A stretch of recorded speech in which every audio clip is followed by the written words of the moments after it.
You're watching Steelers Talk by Chat Sports. I am your host, Tom Downey, here to take a look at some potential replacements for James Conner in Pittsburgh now that the RB has signed a deal with the Arizona Cardinals. Now, Conner's departure was not exactly a surprise by any stretch of the imagination. Frankly, it was rather expected that Pittsburgh would not be bringing back Conner. But it does still leave them thin at the running back spot, where there is Benny Snell and Jalen Samuels and Anthony McFarland and Kalen Ballage and Trey Edmonds. And does that really strike fear into you if you're an opposing defense?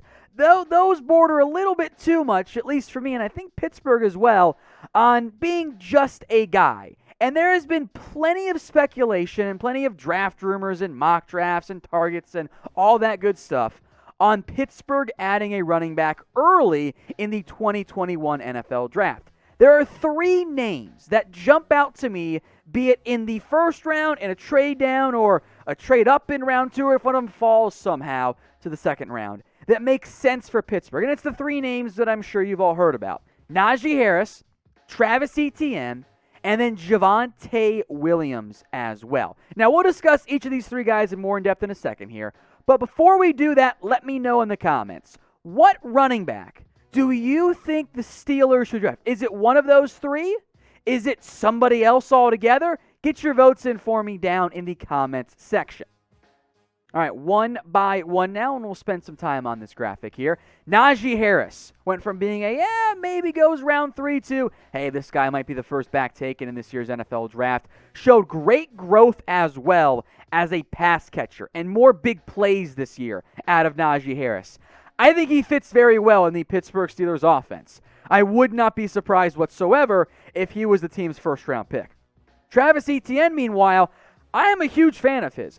When I look at backs, I value explosion, I value big plays, and I value pass-catching ability. And Harris did show more of that this year. But Etienne has showed that the most consistently over his college football career. Yes, his numbers dipped from 2018 to 2020.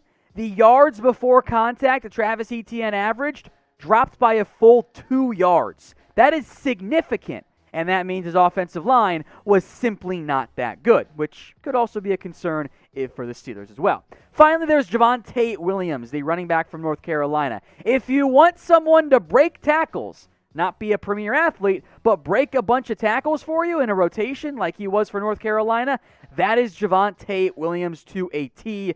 Any one of those guys, especially if you get lucky and find one in round 2, would be a fantastic upgrade at the running back spot for the Steelers. But Conner's time in Pittsburgh, it is over. He's not going to be with the Steelers anymore, at least not for this upcoming year, and we'll see if Pittsburgh takes a back early to help replace him in this year's draft.